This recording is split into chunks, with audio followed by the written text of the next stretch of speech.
प्रकार की कृत्य और कांडों से, धमाकों से वो भारतीयों को और सनातनियों को डराना चाहते। न सनातनी डरते हैं, न झुकते हैं, न पीछे। जहाँ पर हम लोग खड़े हुए वीडियो बना रहे थे, जो मेरी एक वीडियो वायरल हो रही है, और ये वही जगह है जहाँ पे हम खड़े हुए वीडियो बना रहे थे, और यहाँ से सिर्फ 50 कदम की दूरी पर एक धमाका होता है। ऐसा जोरदार धमाका जो अनएक्सपेक्टेड था, किसी ने सोचा भी नहीं होगा। और जब कानों में आवाज़ आती है तो भागो भागो चीख पुकारें सुनाई देने लगती हैं। और उसके बाद मैं आपको बताना चाहूँगा पत्रकार महोदय, एक पूरा आसमान जो था, यहाँ से आप देख रहे होंगे, ये लाइट वाला हिस्सा दिखाइएगा, लाइट के ऊपर का जितना भी आकाश आप देख रहे हैं, बादल आसमान देख रहे हैं, ये सब लाल हो जाता है। पूरे भारत में अगर हाई अलर्ट है तो then we should stop calling it an accident. It was not an accident, it was a pre plan terror. ये गेट क्रॉस करके जैसे ही मैं वहाँ जाता हूँ, वहाँ पता लगता है कि 7-8 गाड़ियाँ जल रही होती हैं और गाड़ियों में कुछ लोग जल रहे होते हैं। मैंने आगे जाके जब देखा, उनको वहाँ पे कुछ लोग जिंदा भी पड़े हुए थे, लेकिन उनकी बहुत दयनीय स्थिति थी। ये सोची समझी एक साजिश थी, जो फरीदाबाद में जो एक RDX की भारी मात्रा बरामद करी गई है, वो बागेश्वर धाम वाले बाबा जी का आपने नाम सुना होगा, जो इस समय हिंदू राष्ट्र बनाने के लिए एक पदयात्रा कर रहे हैं। ये सबसे बड़ी चीज़ उनको क्षति पहुंचाने की थी। बागेश्वर बाबा जो मतलब हमारे धीरेन्द्र शास्त्री जी हैं, 27 साल की उम्र में सर लाखों लोगों को जोड़ लेना, ये बहुत ही गर्व की बात। 2900 किलो अमोनियम नाइट्रेट पकड़ा जाता है, उससे लगभग 1500 से 1600 किलो RDX बनाया जा सकता है। और पुलवामा अटैक आपको याद होगा, उसमें लगभग 75-80 किलो RDX इस्तेमाल हुआ था, जिसमें हमारे 40 जवान शहीद हुए। जिस दिन ये आतंकवादी आदिल पकड़ा गया है, जिसको आप अभी डॉक्टर का नाम दे रहे थे, डॉक्टर बिल्कुल मत कहिएगा, क्योंकि मुझे डॉक्टर नाम जब आप उस आतंकवादी के सामने लगा रहे हैं, मुझे चिढ़ हो रही है, मुझे नफरत हो रही है। मैं आपको बता दूं, उसको आतंकवादी ही कहिए। आतंकवादी आदिल जो पकड़ा जाता है, जिसके पास से 350 किलो RDX बरामद होता है, वो वहीं पे उसी दिन सेम डे वहाँ पर बाबा बागेश्वर धाम वाले जो धीरेन्द्र शास्त्री जी महाराज हैं, लाखों लोगों के साथ फरीदाबाद के रामलीला ग्राउंड में रुके हुए थे कि ये आतंकवादी वहाँ पर भी गाड़ियाँ ले जाकर घुस जाते और बम ब्लास्ट कर देते, क्योंकि ये एक मानव बम है। इनको जिहाद सिखाया जाता है, इनको ज़्यादा से ज़्यादा लोगों को मारना सिखाया जाता है। तो ये वही करना चाह रहे थे कि उस यात्रा में, लेकिन ये वहाँ विफल हो गए और ये यहाँ लाल किले के सामने सफल हो गए। वो सच है सर, हम उसको प्रूफ नहीं कर सकते। और मैं रिपोर्टर होने के नाते मैं अपने मुंह से ये बात बोल भी नहीं सकती हूँ, क्योंकि मेरा कर्म जो है वो मुझे रोक लेता है। बोल तो बहुत कुछ रही है जी, मेरा कर्म मुझे रोक लेता है। लेकिन पॉइंट ये है सर, मैं मानती हूँ कि हर मुसलमान आतंकवादी नहीं होता, पर हर आतंकवादी इस देश में अब्दुल कलाम भी पैदा हुए, उसके पहले उन्होंने पढ़ लिख के मिसाइलें बनाई, और ये पढ़ लिख के डॉक्टर बनने के बाद भी देश में हमले कर रहे हैं। बात से अंदाजा लगा सकते हैं कि देश के गृह मंत्री खुद मौके पर पहुंच जाएं, 1 घंटे के अंदर। हाँ, 1 घंटे के अंदर पहुंच जाएं, तो मामला कितना संगीन हो सकता है और कितना बड़ा मामला है। जिस तरीके से नेटवर्क जो है वो निकल के सामने आ रहा है, अब समझिए उत्तर प्रदेश से लेकर के हरियाणा, राजस्थान, जम्मू कश्मीर से पूरा मामला जो है वो जुड़ा हुआ है। कि अभी हम जब आए तो यहाँ पर जम्मू कश्मीर की भी पुलिस आई हुई थी, और हरियाणा की जो एजेंसी जिन्होंने पकड़ा था, अभी वहाँ विस्फोटक बरामद हुआ था, ATS ने पकड़ा था, वहाँ की भी टीम यहाँ आई हुई थी। वो ये मैच करना चाह रही थी क्योंकि वहाँ पे अमोनियम नाइट्रेट जो है वो बरामद हुआ था, और समझिए कि क्या 3000 किलो के मात्रा में बरामद हुआ था, इतना कि अगर वो ब्लास्ट हो जाए तो पूरा एरिया जो है वो साफ हो जाएगा। क्या दिल्ली को दहलाने की कोशिश की गई है? क्या दहशतगर्द दिल्ली के दिल पर घात लगाने कल आए थे? सवाल इसलिए उठ रहा है अब क्योंकि जहां इस वक्त मैं मौजूद हूं, यहां से महज 10 मीटर की दूरी पर कल एक कार में ब्लास्ट होता है, जिसको शुरू में ऐसा देखा जाता है कि ये जो ब्लास्ट है वो शायद CNG का रहा हो, CNG ब्लास्ट की हो कार में। खबर तो उड़ते उड़ते पहले ये भी आई थी कि इको वैन थी एक, उसमें ब्लास्ट हुआ है CNG, लेकिन बाद में कंफर्मेशन हुआ कि इको वैन नहीं, वो I-10 थी। I-10 में कौन लोग सवार थे? वो जो दिल्ली को घायल करने आए थे, दिल्ली के दिल पर हमला करने आए थे। जहां मैं इस वक्त मौजूद हूँ, मेरे पीछे देखिए जैन मंदिर है, और ये वो जैन मंदिर है जहां पर कल का वीडियो बहुत तेज़ी से आपने देखा होगा वायरल हो रहा है। कुछ पत्रकार लोग अपने साथियों के साथ यहाँ बातचीत कर रहे थे, और तभी धमाका होता है, क्योंकि वो कैमरे में रिकॉर्ड हो रहा था सारी चीज़ें। तो भगदड़ भागदौड़ और चिल्लाहट, चीख पुकार सब यहाँ पर देखा गया। थोड़ी दूर पर आप देखिए शिव मंदिर है यहाँ पर, और पीछे की तरफ का नज़ारा देखिए जहाँ पर ये बैरिकेड लगा है। यहाँ से अगर आप पीछे देखेंगे गेट पार करके, तो वहाँ पर कार में ब्लास्ट हुआ था।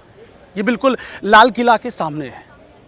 जो प्रत्यक्षदर्शी थे, कल जो पत्रकारों से बात कर रहे थे, वो कैमरे में रिकॉर्ड हुए और उनका वीडियो चल रहा है। उनसे हम समझने की कोशिश किए थे, वो फिर से हमारे साथ अभी जुड़ेंगे। हमारे सहयोगी अमित मिश्रा कल से यहाँ लगातार डटे हुए हैं, वो लगातार यहाँ पर रिपोर्टिंग कर रहे हैं। कल पूरी रात यहाँ पर, क्योंकि जैसे ही घटना की सूचना मिली वो यहाँ पर पहुँचे और पूरी रात यहाँ पर आपको रिपोर्ट दिखाए कि कैसे कैसे क्या हुआ। वो पीड़ित के पास भी गए, जिनके परिजन लापता हो गए थे या जिनके परिजन अब नहीं रहे, उनसे उन्होंने बातचीत किया। एक वीडियो आपने देखा होगा, उसमें एक टोपी लगाया हुआ शख्स वो यहाँ से भागते जा रहे हैं। भाई भागो भागो। और उसके पहले वो मीडिया वालों से बातचीत कर रहे थे, बता रहे थे सारी चीज़ों के बारे में, किसी टॉपिक पे चर्चा हो रही थी। उसी दौरान ये ब्लास्ट होता है और ब्लास्ट के बाद भगदड़ मच जाती है यहाँ पे चारों तरफ। भाई भागो भागो। अमित हमारे साथ मौजूद हैं। अमित, बहुत बहुत स्वागत है आपका। जी सर। अमित, आपने कल आप कहाँ पर थे अभी, क्योंकि हम लोकेशन पे हैं बिल्कुल, तो आप एग्जैक्टली बता सकते हो कि हम लोग कहाँ, आप लोग कल कहाँ पे थे और जो ब्लास्ट हुआ था उसकी इंटेंसिटी कितनी ज़्यादा थी और उसके बाद यहाँ का रिएक्शन क्या? जी हाँ, जहाँ पे हम खड़े हैं, ये बोर्ड अगर आप पीछे देखेंगे तो ये घटना स्थल वाला यही जगह थी जहाँ पर हम लोग खड़े हुए वीडियो बना रहे थे। जो मेरी एक वीडियो वायरल हो रही है और ये वही जगह है जहाँ पे हम खड़े हुए वीडियो बना रहे थे। और यहाँ से सिर्फ 50 कदम की दूरी पर एक धमाका होता है, ऐसा जोरदार धमाका जो अनएक्सपेक्टेड था। किसी ने सोचा भी नहीं होगा अपने जीवन में, अपने ज़िंदगी में कि ऐसा कुछ हो भी सकता है। और वो धमाके के साथ साथ हमारे कान कुछ देर के लिए, कुछ सेकंड्स के लिए बिल्कुल बंद हो जाते हैं। और जब कानों में आवाज़ आती है तो भागो भागो चीख पुकारें सुनाई देने लगती हैं। और उसके बाद मैं आपको बताना चाहूँगा पत्रकार महोदय, एक पूरा आसमान जो था, यहाँ से आप देख रहे होंगे, ये लाइट वाला हिस्सा दिखाइएगा, लाइट के ऊपर का जितना भी आकाश आप देख रहे हैं, बादल आसमान देख रहे हैं, ये सब लाल हो जाता है धुएँ के गुबार से और आग से, क्योंकि नीचे कुछ गाड़ियाँ जल रही होती हैं। जब मैं पब्लिक को रोकने की कोशिश कर रहा होता हूँ, क्योंकि इतनी ज़्यादा पब्लिक थी, इतनी ज़्यादा भीड़ थी, वो पैनिक हो गई थी, वो अपनी जान बचाने के लिए भागने लगे, लेकिन किसी ने मेरी एक नहीं सुनी। और मैं आपको बताना चाहूँगा, जैसे ही मैं ये गेट को क्रॉस करके गया, क्योंकि हमारे बीच में बस इतनी ही दूरी थी कि ये गेट क्रॉस करके जैसे ही मैं वहाँ जाता हूँ, वहाँ पता लगता है कि 4, 5, 7, 8 गाड़ियाँ जल रही होती हैं और गाड़ियों में कुछ लोग जल रहे होते हैं। मैंने आगे जाके जब देखा उनको, वहाँ पे कुछ लोग जिंदा भी पड़े हुए थे, लेकिन उनकी बहुत दयनीय स्थिति थी। उस पे आते हैं। सबसे पहले एक एक चीज़ करके बात करते हैं कि कैसे कैसे चीज़ें क्या क्या हुई। जो दर्शक नए नए जुड़े हैं, जो उनको दिल्ली के इस घटना के बारे में पता नहीं है, उनको यहाँ से ग्राउंड रिपोर्ट दिखाने का मकसद ये है कि सारी चीज़ों को समझ सके।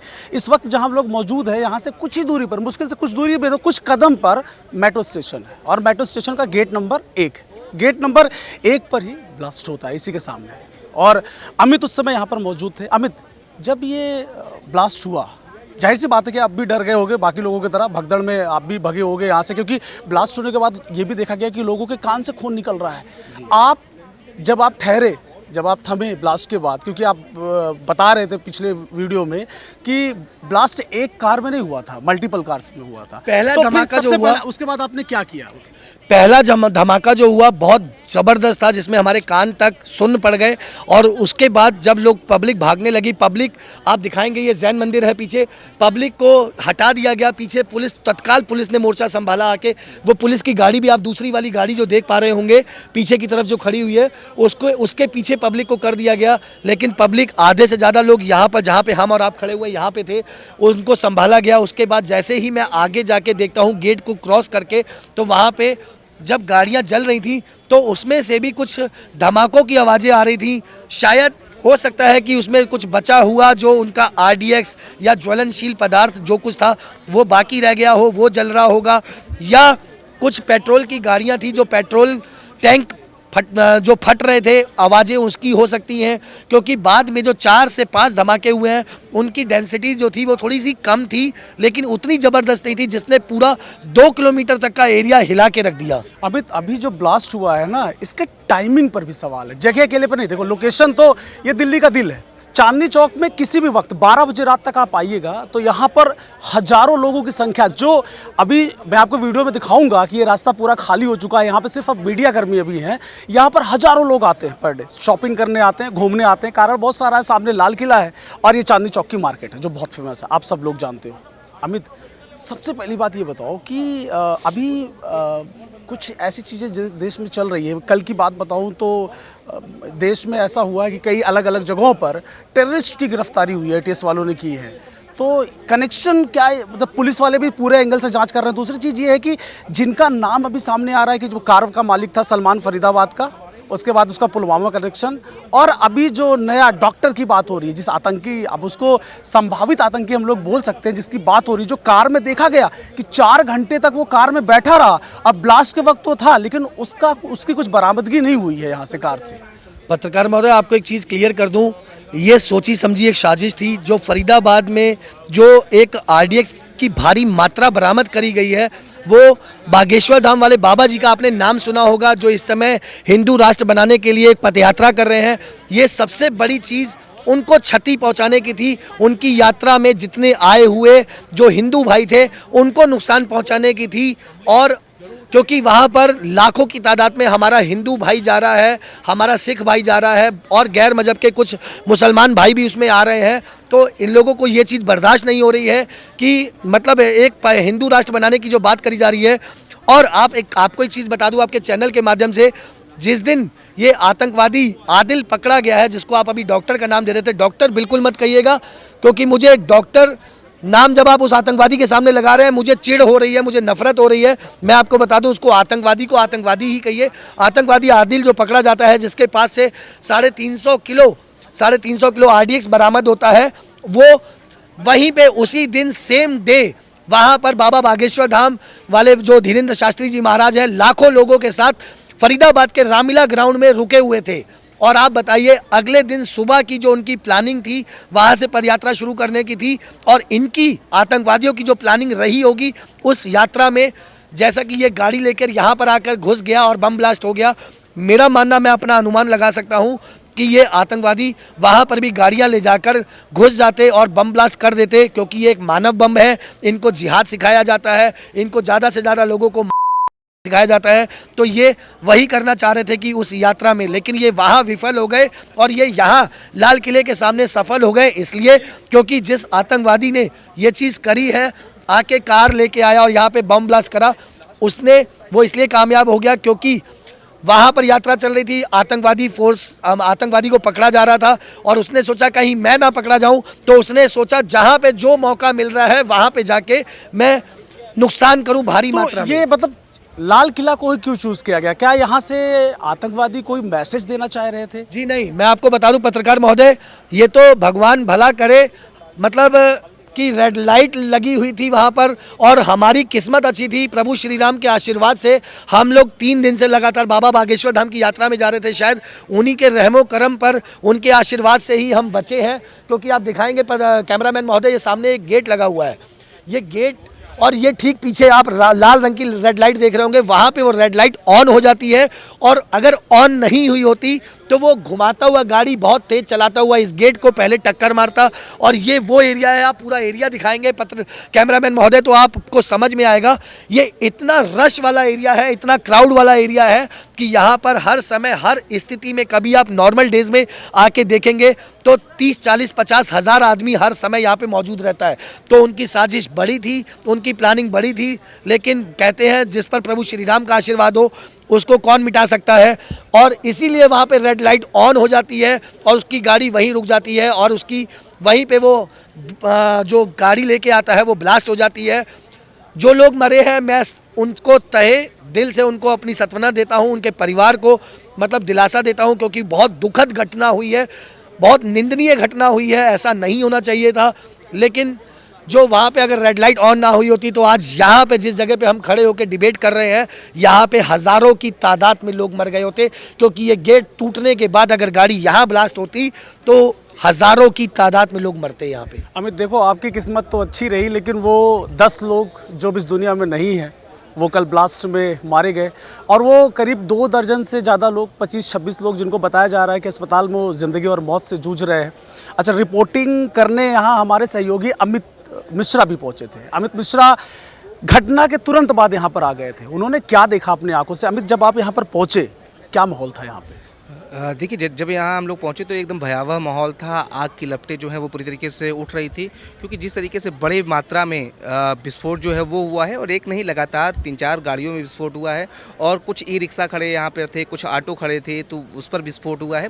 और ये पूरा इलाका जो है वो पूरा जो धुएँ से के गुबार और आग के उससे जो आग के उससे है वो भर गया था। लेकिन सबसे बड़ी बात ये है कि इसमें बड़ा नेटवर्क जो है, क्योंकि हमारी सुरक्षा एजेंसियाँ जो है लगातार इस पर लगी हुई थी, क्योंकि अमित यहाँ पर इनका वीडियो एक वायरल हुआ था। इनसे ये समझना चाहेंगे कि अभी जब आप यहाँ पे मौजूद थे, तो मैं इसलिए समझना चाह रहा हूँ क्योंकि लोग पहले ये बात हुई कि सीएनजी का ब्लास्ट है, तो क्या आपने कभी ऐसा ब्लास्ट देखा था कि इस तरीके से ब्लास्ट हो कि 200 मीटर तक मास के 2 किलोमीटर तक चिथड़े उड़े, और उसकी पूरे हवा जो है वो पूरी यहाँ पे धुंध सा छा जाए? और ये हम समझना चाह रहे हैं कि आखिर में वाकई में कुछ विस्फोटक था कि सीएनजी ब्लास्ट हुआ था, क्योंकि नेटवर्क कुछ और कह रहा है। आप क्या सर, देखें? सीएनजी अगर ब्लास्ट होती तो 1 गाड़ी 2 गाड़ी को क्षति पहुंचाती, 4 गाड़ी को पहुंचा देती, लेकिन वहां खड़ी इतनी सारी गाड़ियों को और इतना बड़ा आग का गुबार सीएनजी नहीं लगाता, पहली चीज़। दूसरी चीज़ आप समझिएगा, यहाँ से लेके 2 किलोमीटर तक सीएनजी के फटने की आवाज़ नहीं जाती।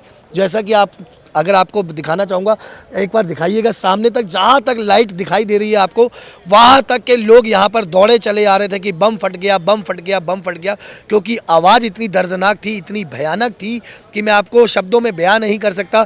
और मैं आपको बताना चाहूँगा, ये जैन मंदिर के ऊपर से कुछ मांस के टुकड़े बरामद हुए हैं। ये आप पेड़ का पौधा देख रहे हैं, इसके पीछे भी यहाँ पर भी कुछ अवशेष बरामद हुए हैं। मेरे पास सब फ़ोटो है, फुटेज है उसकी, लेकिन मैं आपको दिखा नहीं सकता क्योंकि कैमरे पे दिखाना अनिवार्य नहीं होता। और दूसरी चीज़, वो धमाका ऐसा था कि दिल दहला देने वाला, और पूरी तरीके से दिल दहल गया। और मैं आपको बता दूं, इतना बड़ा धमाका मैंने इतिहास में अपनी लाइफ में कभी भी नहीं देखा, कभी भी नहीं देखा। अमित, हादसे के बाद, घटना के बाद आप मौके पर भी पहुंचे थे, घटनास्थल पर भी गए थे, तो वहाँ का क्या मंजर देखा आपने? सर, वहाँ एकदम लाशें पड़ी हुई थी, और कुछ लोग जो ऐसे वैसे मतलब चिल्ला रहे थे और बचाओ बचाओ बचाओ, और इस तरीके से कुछ लोग अधमरी अवस्था में पड़े हुए थे। तो मैं आपको दिखाना भी चाहूँगा और बताना भी चाहूँगा कि उस समय जो वहाँ का मंजर था वो इतना दर्दनाक था कि उसको शब्दों में बयान नहीं किया जा सकता। इस तरह इतना ज़्यादा बुरे हालात, इतनी ज़्यादा स्थिति खराब मैंने कभी नहीं देखी आज से पहले। और जो स्थिति वहाँ पे थी, और मैं आपको एक चीज़ बस दिखाना चाहूँगा पत्रकार महोदय। आप दिखाते रहिए, दिखाइए उसको। दिखाते दिखाते ये भी बताइए कि जैसे अभी बताया जा रहा है कि जब आप घटनास्थल पर पहुँचे थे तो ये बोला जा रहा है कि 10 लोगों की मौत हुई है। क्या संख्या इतनी ही है? नहीं नहीं, संख्याएं मेरे हिसाब से ज़्यादा होनी चाहिए, क्योंकि इतनी सारी गाड़ियां मौकाए वारदात पे जल रही हैं, और एक धमाका इतनी सारी गाड़ियां रही होंगी, लगभग मेरे अंदाजे से 10 से 12 गाड़ियां तो मैंने मौकाए वारदात पे जलते हुए देखी हैं, और उसके पीछे भी कुछ गाड़ियां जल रही थी। बाद में जो आग क्योंकि फैलती चली गई, तो मैं आपको बताना चाहूँगा कि वहाँ पर जो चीज़ें, जिन गाड़ियों में आग लगी होगी उसमें कुछ सीएनजी फिटेड भी गाड़ियां रही होंगी बाद में, क्योंकि उस आग से दूसरे गाड़ियों पे मतलब उस पर हुआ तो वो भी सीएनजी, उसका भी ब्लास्ट हुआ होगा, या पेट्रोल में आग लगी होगी, तो उसका ब्लास्ट तो इतना तेज नहीं रहा होगा ना जितना इंटेंसिटी इसकी दिखी। सर, पहला जो ब्लास्ट हुआ, जो पहला धमाका हुआ, मैं आपको फिर बता रहा हूँ कि पूरा आसमान लाल हो गया। और जो दूसरा मतलब जो छोटे छोटे जो और धमाके हुए हैं वो शायद हो दूसरी कारों में हुए, जो दूसरी कारों में हुए हैं, ये भी नहीं कहा जा सकता कि दूसरी कार में हुए हैं या उसी में हुए हैं, क्योंकि मैं जब वहाँ से मतलब 10 मीटर 20 मीटर की दूरी पे था, जैसे ही मैं आगे बढ़ने के लिए, बाकी कुछ गाड़ियां जल रही थी वहाँ, बाकी गाड़ियां जल रही थी, और उसमें से धमाकों की आवाज़ आ रही थी। ये देखिए, दिखाइएगा कैमरामैन कि ये देखिए, इतना बुरा मंजर था कि गाड़ियां, लाशें कारों के ऊपर, गाड़ियों के ऊपर। ये वीडियो आपने अपने फ़ोन से बनाया है? जी, ये मेरे फ़ोन से है। और मैं आपको एक और दिखाना चाहूँगा कि गाड़ियों का, आप ये देखिए, लोगों को ऐसे ऐसे अवशेष बरामद हो रहे थे, लोगों की ऐसी ऐसी चीज़ें बरामद हो रही थी। तो ये वो चीज़ें हैं जो सामने देखकर भी आप, मतलब अगर सच बताऊं तो कोई रोटी भी नहीं खा सकता। ये ऐसा मंजर था, इतना ख़राब मंजर, और मतलब अनएक्सपेक्टेड था। क्योंकि अमित का वीडियो बहुत तेज़ी से वायरल हुआ था, अधिकारियों के नज़र से वो वीडियो होकर गुजरा होगा, तो यहाँ पे डीसी या दूसरे अधिकारी यहाँ पर पहुँचे। अमित, आपने ऑफ कैमरा चर्चा किया था कि आपसे यहाँ पर अधिकारियों ने अप्रोच किया था और जानकारी आपसे ली थी कि आपने क्या देखा, क्या सुना। एक अधिकारी आए हुए थे, मैं नाम नहीं लेना चाहूँगा कि वो कौन थे और कौन सी पोस्ट पर थे, उनके साथ में सिक्योरिटी थी और मैं यहीं पे खड़ा हुआ था। जरा कैमरामैन दिखाइएगा, पीछे एक महिला बैठी हुई है, यहीं पे मैं खड़ा होके एक वीडियो रिकॉर्ड कर रहा था और एक अधिकारी के शैडो आते हैं, उनके गनर आते हैं, वो कहते हैं कि सर आपको बुला रहे हैं। तो जब मैं सर के पास जाता हूँ तो सर को पूछते हैं कि आप मौका वारदात पे थे, कहाँ खड़े थे, कैसे खड़े थे और क्या कर रहे थे आप, और मतलब उन्होंने पूरी जानकारी ली। उन्होंने और पूछा कि आपके नज़र से, आपके माध्यम से ये क्या चीज़ हो सकती है कि कोई सीएनजी सिलेंडर फटा है या कोई बैटरी फटी है ऐसी। तो मैंने उनसे पहली नज़र में ही एक ही चीज़ बात कही कि सर सिलेंडर का धमाका इतना ज़ोरदार नहीं होता, पहली चीज़, बैटरी का धमाका इतना ज़ोरदार नहीं होता, दूसरी चीज़, और जो आसमान लाल हुआ है और धुएं का एक गुबार बन गया, ऐसे कभी सिलेंडर नहीं फटता। हमारे शहर में भी एक बार सिलेंडर फटा था, मैं भी, हमारे मोहल्ले में भी हमने देखा था कि वहाँ पर एक सिलेंडर फटता है तो इतना ज़ोरदार धमाका होता है, लेकिन ऐसा नहीं था जो कल देखने को मिला। तो वो जो अधिकारी थे उन्होंने क्या पूछा मेरे से कि क्या लगता है आपको इसके पीछे कौन हो सकता है, तो मैंने एक ही बात कही, जो पंडित धीरेन्द्र शास्त्री जी महाराज यात्रा कर रहे हैं उनकी यात्रा को विफल करने के लिए, क्योंकि वो यात्रा, उनकी यात्रा पर क्यों हमला होगा आपको, मतलब क्यों लगता है ऐसा कि उनकी यात्रा पर हमला किया गया? सर आतंकवादियों को सबसे बड़ी चीज़, एक जगह पे इतने सारे हिंदू लोग मिल रहे हैं, हिंदू परिवारों के सदस्य मिल रहे हैं, पहली चीज़। दूसरी चीज़ ये कि हिंदू राष्ट्र बनाने की बात की जा रही है और बाबा हिंदू राष्ट्र बनाना चाहते हैं, तो उनको ऐसा लगता है कि कहीं ऐसा ना हो कि उनका मजहब, उनका इस्लाम खतरे में आ जाए या मुसलमान खतरे में आ जाए। तो ये सब चीज़ों के माध्यम से अगर ये सारी चीज़ें आप देखेंगे, क्योंकि आतंकवादी जो थे वो कौन थे, सलमान नाम आ रहा है गाड़ी वाले का, और एक वो डॉक्टर आदिल करके नाम आ रहा है आतंकवादी का, डॉक्टर उमर जो गाड़ी में ब्लास्ट हो गया, और एक डॉक्टर मुजम्मिल, एक डॉक्टर शाहीन करके जो नाम आ रहा है जो पकड़ी गई, उमर नबी, शाहीन नबी, ये सब जो है, ये सब कौन है? तो आप बताइए, ये एक सोची समझी प्लानिंग नहीं थी, साजिश नहीं थी, तो और क्या था? ये उमर नबी को तो बताया जा रहा है कि वो कार में बैठा था उस वक्त, लेकिन उसका कुछ पता नहीं चला। अमित, आप यहाँ पर आए, कुछ लोगों से, पत्रकारों से या प्रशासन से आपने ऑफ कैमरा भी बात किया, तो क्या बता रहे हैं वो, इस जांच को किस एंगल पे ले जा रहे हैं वो? देखिए, जाहिर सी बात है, आप इस बात से अंदाजा लगा सकते हैं कि देश के गृह मंत्री खुद मौके पर पहुंच जाएं, 1 घंटे के अंदर, हाँ 1 घंटे के अंदर पहुंच जाएं, तो मामला कितना संगीन हो सकता है और कितना बड़ा मामला है। जिस तरीके से नेटवर्क जो है वो निकल के सामने आ रहा है, अब समझिए उत्तर प्रदेश से लेकर के हरियाणा, राजस्थान, जम्मू कश्मीर से पूरा मामला जो है वो जुड़ा हुआ है, और इसीलिए जो जाँच एजेंसियाँ हैं वो अपने दायरे को बढ़ा रही हैं, और समझिए हर राज्य की जो पुलिस है, हर राज्य की जो एजेंसियाँ हैं वो मिल करके काम कर रही हैं। क्योंकि यहीं पे अभी हम जब आए तो यहाँ पर जम्मू कश्मीर की भी पुलिस आई हुई थी, और हरियाणा की जो एजेंसी जिन्होंने पकड़ा था, अभी वहाँ विस्फोटक बरामद हुआ था, एटीएस ने पकड़ा था, वहाँ की भी टीम यहाँ आई हुई थी। वो ये मैच करना चाह रही थी क्योंकि वहाँ पे अमोनियम नाइट्रेट जो है वो बरामद हुआ था, और समझिए कि क्या 3000 किलो के मात्रा में बरामद हुआ था, इतना कि अगर वो ब्लास्ट हो जाए तो पूरा एरिया जो है वो साफ हो जाएगा। और ये, क्योंकि देखिए ये विस्फोटक जो है वो दूसरे तरीके का विस्फोटक है। पेट्रोलियम केमिकल की भी बात सामने आ रही है। देखिए, अमोनियम नाइट्रेट में क्या होता है कि ये जो है ये गंध रोधक होता है इसमें, और इसको जो है हमेशा कभी हॉस्पिटल में भी यूज़ किया जाता है, क्योंकि डॉक्टर के पास मिला है तो हॉस्पिटल में यूज किया जाता है, चोटों में लगाया जाता है। और लेकिन ये जो रिएक्शन जो है, ये जो वैज्ञानिक बताते हैं कि जो रिपोर्ट कर आई है उसमें रिएक्शन ये है कि जब कोई ज्वलनशील पदार्थ दूसरा मिलता है, चाहे वो पेट्रोल हो जाए, तो पेट्रोलियम बम बन जाता है।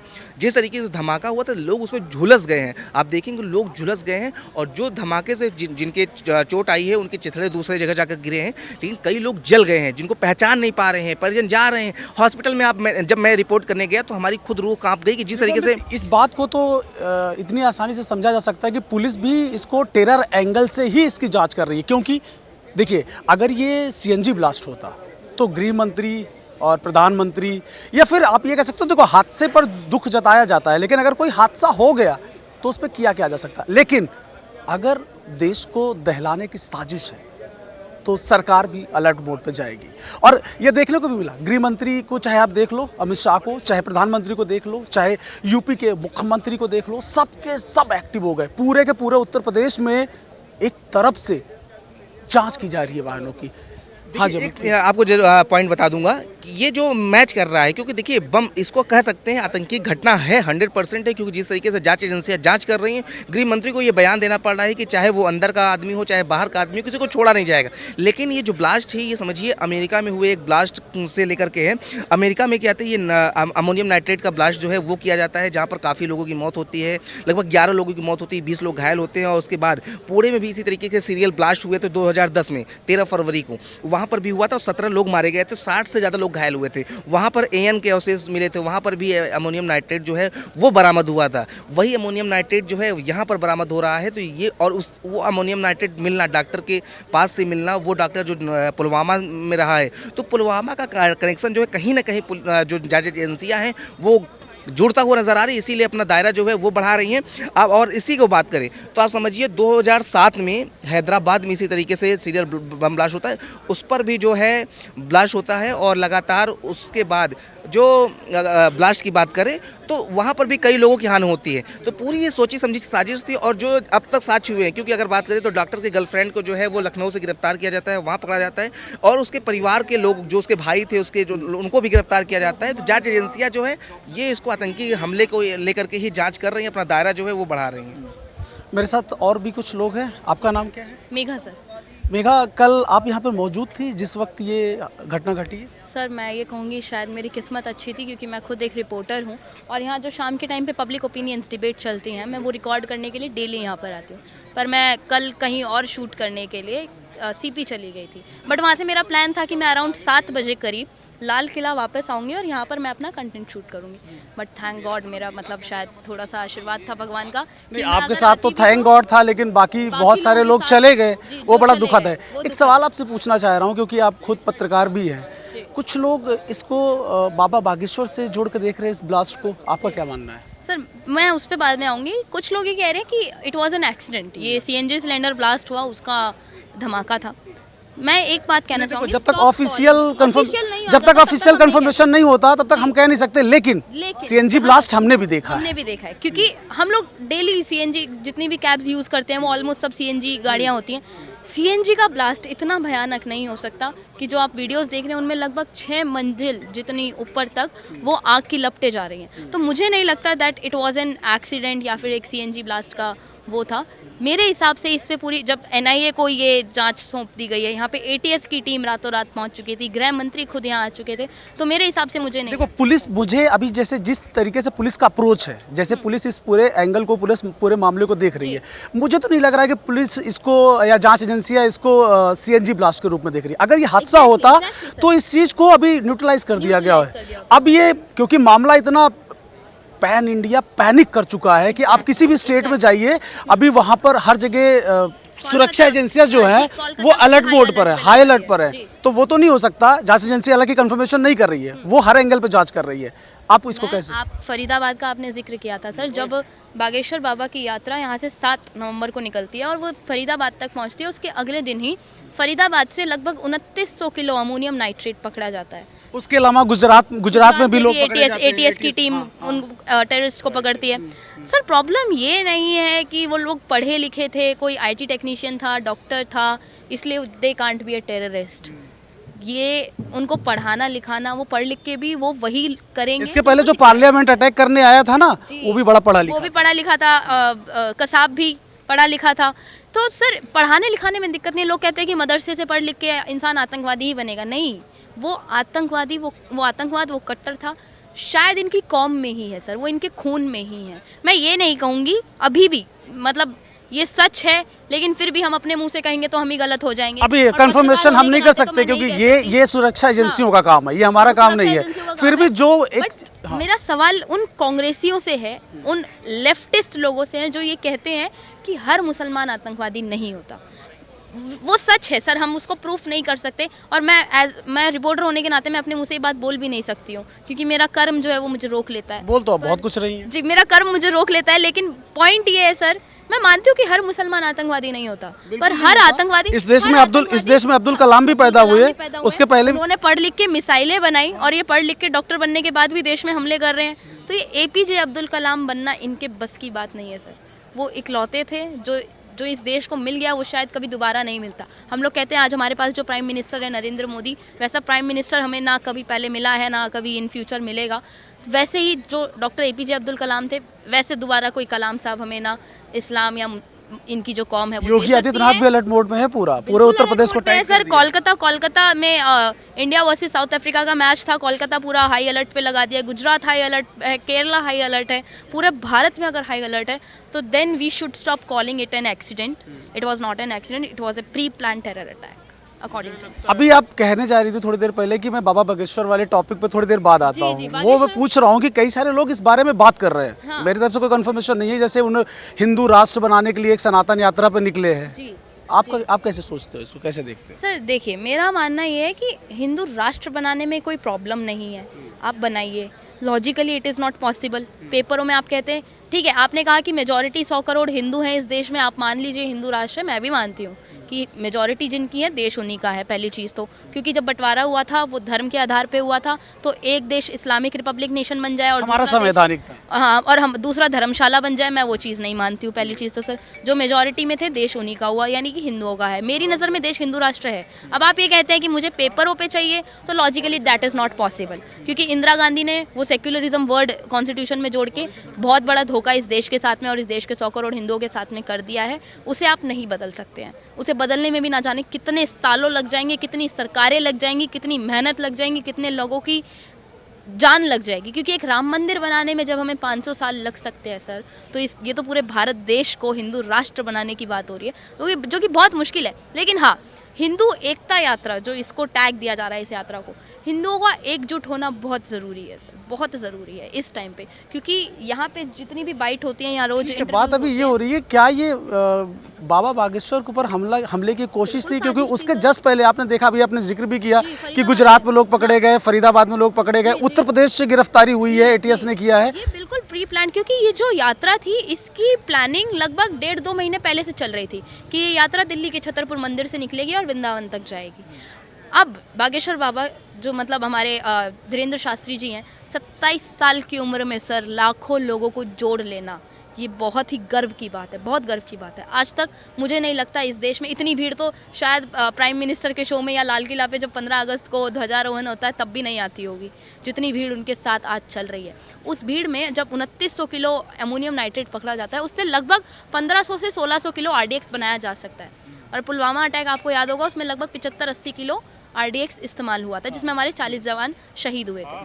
अब आप खुद सोचिए सर, 80 किलो RDX जब 40 जवानों को शहीद करने के लिए काफ़ी था, तो 1500 किलो RDX मेरे हिसाब से पूरे एक शहर को तबाह करने के लिए काफ़ी है। आपने पुलवामा अटैक का जिक्र किया, पुलवामा अटैक से ही इसकी कड़ी जुड़ के आ रही है। जी, जो ये गाड़ी थी होंडा i10, ये i20, इसके ओनर का नाम था सलमान। उसने ये गाड़ी लगभग फरीदाबाद का रहने वाला था। उसने ये गाड़ी अपनी 1.5 साल पहले मोहम्मद नदीम नाम के एक व्यक्ति को बेची, जो पुलवामा का है, पुलवामा का रहने वाला है। अब वो गाड़ी फिर से बिक गई थी। वो गाड़ी फिर से बिक गई थी। कहीं ना कहीं आप माने ना माने, इसके कहीं ना कहीं किसी ना किसी टेररिस्ट ऑर्गेनाइजेशन से कनेक्शन निकलेगा ही निकलेगा। फिलहाल हमें बस एक इसी उम्मीद में बैठे हैं कि एक बार गवर्नमेंट आके ये क्लियरली बोल दे कि yes it was an terrorist attack.